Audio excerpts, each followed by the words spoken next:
Hey everyone, it is Tuesday morning, and you know what that means. We start strong with our experts. How you doing, Matt? I'm doing awesome, Mike. Super pumped to be here. I'm excited for our three topics today, and we're going to start off with a doozy. We're going to start off with talking about some numbers that the White House is putting out to scare us. Uh, let's just be clear. The White House is putting out some numbers, and let's be clear. The White House could be this administration or the last administration. They're all doing the Yes. same things. This is Yep. not a Democrat, Republican, red It's or not. blue. This is, hey, Nope. the people at the top want to scare you.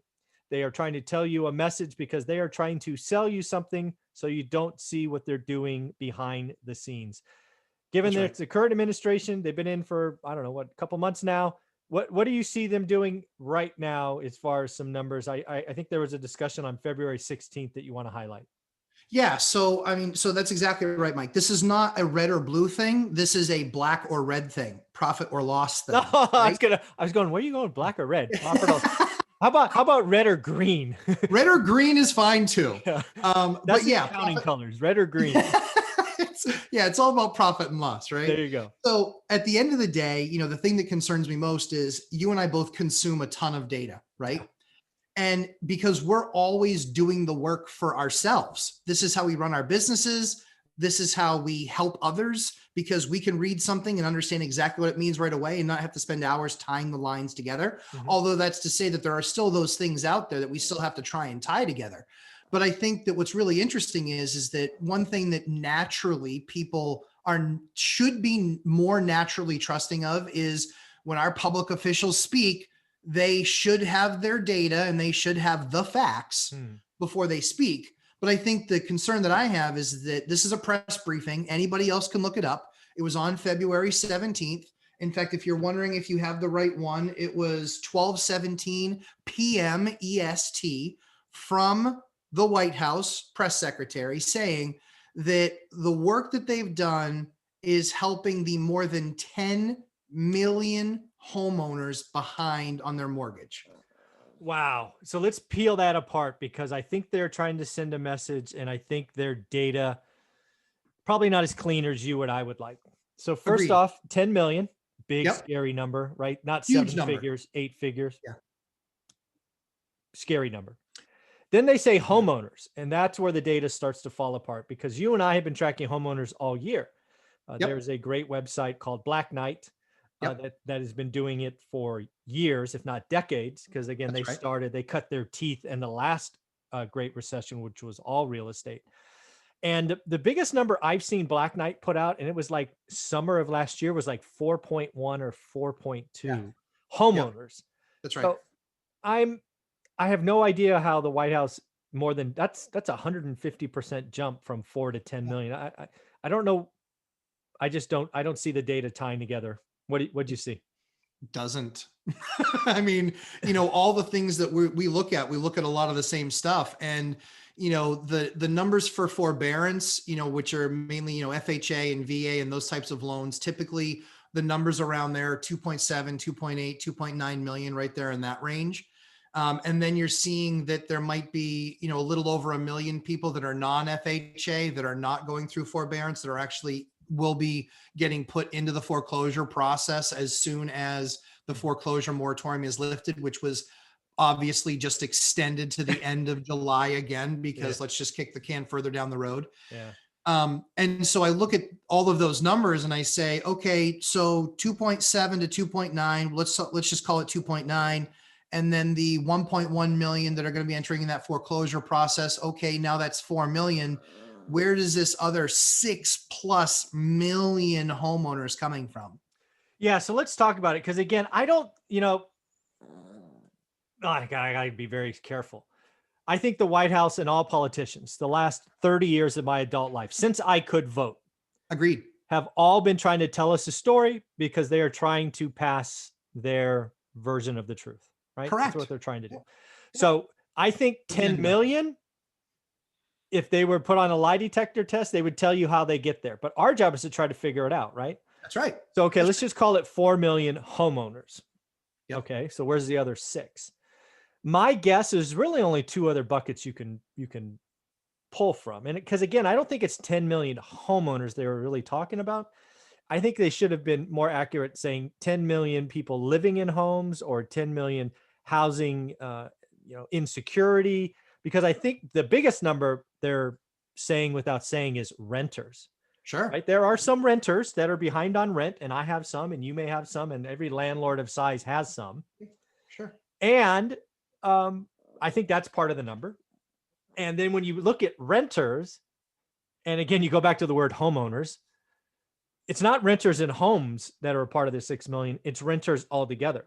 I That's right. believe the most stress is renters in apartments.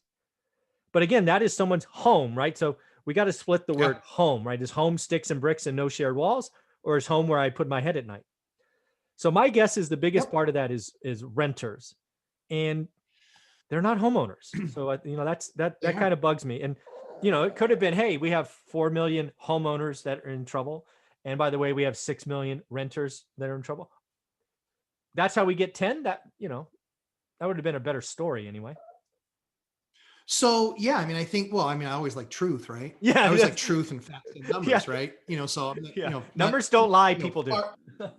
yeah, exactly. So, and I mean, again, my saying, it's just math. Yeah. And if the math is 4 million or 11 million or 10 million, well, then that's just math, but that's a pretty big difference that you need to be able to understand and account for.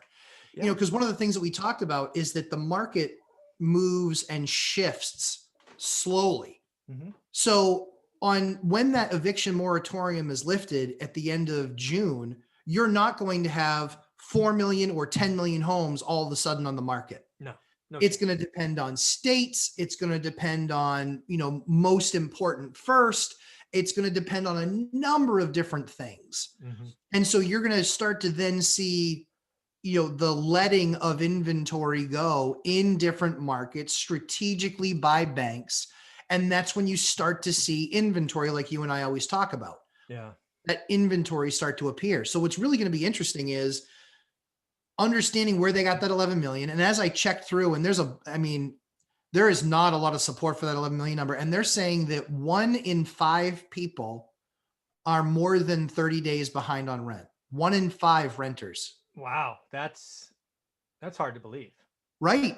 So you and I, right? We have the single families and the duplexes and the triplexes and the quads. Yep. And those are performing for me almost 100%. Yeah, I think I successfully did 2 evictions on people. One had not paid since last March and one hadn't paid since August. Now I think I'm down to 1 that's making kind of weekly payments or something. So yeah, it's I just wonder where all the pain is, right? Yeah. Well, I mean, if it's you and I both know where it is. It's in multifamily. Exactly. That's what I keep telling people. It's in multifamily. I own some of this stuff, so I know, man, it's crazy. Yeah. Well, that's where I'm seeing it too, so I've got some 8s, 9s, 10s stuff. And that's where it's like, renter is behind, but they're making payments. And so they haven't stopped paying. We're working with them because that's what we want to do. We want to work with people. Like life happens sometimes. Yeah. And if it's a legitimate life event, we want to work with you. That said, that doesn't get me to 1 in 5. No, it doesn't. Nowhere near that. Not unless the center of the country, right? The Midwest that everybody talks about is just like every other person or something. I mean, maybe. I have a bunch of friends out there. I can ask them. Yeah. But yeah, it's kind of crazy. And let's go back to this 4 versus 10 number, because that's important to realize. Yeah. First, let's talk about whether it's 4 or 10. All of those are not going to show up. Correct. Correct. Regardless if it's 4 or 10. Let's just take the number 50%, because the other 50%, they'll resolve, they'll get a workout, it'll be a second, whatever it is. They'll sell it themselves because they got $1 gazillion in equity, whatever. Potentially. Yep. So now you're talking 2 or 5. The reason that is important is if you look at the national business for selling homes, it's about 6 million a year. That's the run rate. Yep. So in the environment we're in now, where there's no inventory, 2 million will get us back to about 3 months of supply, assuming it showed up all at one time. Right? Between 90 and 120 days. Correct. Yeah. Yep. So back to a more normal market, maybe still a seller's market, but certainly not 6 weeks of inventory. We're at. Correct. If you had 5 million show up, that's a problem. Correct. Yep. That's why the argument and the understanding is it 4 or 10 is important, because 2 million, it will come in dribs and drabs and will be absorbed in 90% of the country. There will be cities that get smoked. I'm still waiting for Vegas to pop, right? Yep. Unemployment's 20%. People haven't paid in gazillion years. It's not open yet. There's no conventions. What the hell? What is going on? It's not right. But there's no mathematic model that we figured out that makes sense there. Yeah. Employment's 20%, but yet the housing market is up 40% in like the last 24 months. Like, it's nutty. There are not that many Californians going there. And they're not buying at the low end, which is going to be interesting. So again, there will be cities that get smoked, and you'll have disproportionate in Vegas, probably San Francisco proper, probably New York proper. But most of the country is going to be fine. And the drips and drabs will be absorbed. You won't even notice. I mean, it will, unless you're watching every day. And this is why I tell my students to do your homework, look every day. Every day. You won't even realize, oh my God, we got 7 new listings. Yeah. I mean, that can move the market in some areas. So we had in the 4 towns that I watch, in the last week, we've had 14 new listings. See, it's coming. I'm telling you, this year, folks, you got to learn your market, do your homework. Buy the course below, because you can get ready. This is going to be the year. If you can get 10 cheap ass loans, or 1 or 3, you're going to look back on this year and go, I wish I did one more. I know it's going to happen. I don't disagree with you. And I think that we always talk about that sweet spot, right? Which is markets starting to soften, rates still low, so you can get this unbelievable amount of value, right? And even if you're, in air quotation marks, overpaying, it's about the payment. The numbers are based on the payment. Just don't get into a funky weirdo loan, where there's balloons or any goofy stuff like that. Like 30-year fix, baby. 30-year fix. And again, put an extra 5% down if you have to. Yeah. Because this is the deal. You get in this year, you get a 3 1/8, whatever it is. Yep. 3 years from now, when Janet Yellen and freaking Paulson are done spending a gazillion freaking dollars, inflation will be up, interest rates will be up, and you're going to be printing money, because the house value will go up, your rents will go up, but your debt is fixed. Anybody who does the homework right now and buys 1 or 2 deals this year, 30-year fix, you will print money by 2025. And oh, by the way, you can hold it forever. It becomes a freaking ATM machine in a few years. Largely, I mean, that's what the math shows. The other thing too, Mike, that we always like to talk about is historical, right? So historical in 2010, 9, 10, 11, or 10, 11, 12, it was number of foreclosures going into the market was 2 million plus. But that was when the market was only a little over 4 million annual. So you were looking at a 50% of your homes a year getting to market were foreclosure or short sale or REO. We're not in that place anymore. We're doing the numbers of almost 6 million homes a year. And you're not going to get that, even if it is 10 million, it's not going to show up day one. I mean, the courts are going to be backed up to the hilt on foreclosures, right? Like happened back then. And you're going to have log jams of stuff that's going to have to get pushed through. You had people living in homes for 1.5 years that hadn't paid their mortgage. Dude, there are people in Florida, I know a couple that lived there 8 years. That's insane. 8 years. And now did the bank not take it back because they were looking at it and saying the value's not there? That was an odd case. The paperwork got jumbled, and who knew who got, it's one of those crazy Who owns, things. Who so like CDO? Yeah, exactly. It was CDO, slice and dice in 100 different pieces. It was crazy. But so in the end, folks, when you see information coming out of the White House or the politicians, realize they're trying to tell you a story.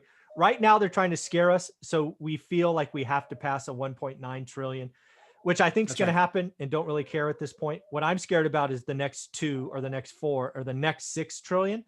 That scares the bejesus out of me. As well it should, because that's what affects our ability to remain the world's reserve currency. And if that changes for us, then it's a different game, my man. The rules of the game change. Yeah, talk about the ultimate black swan event. Yeah, that would be oh dear God. Yeah, I think about that a lot. And, Yeah. I don't see that happening in certainly my investing lifetime, which is hopefully is multiple decades, but probably even in my lifetime. But it's something that my daughter will have to think about. I agree. So pretty cool. All right, man. I look forward to episode number 2, folks. To tease it out, we're going to talk about Ken McElroy and his ability to talk single family homes. And let's just say, Matt and I agree. Yes. Let's leave that as a tease.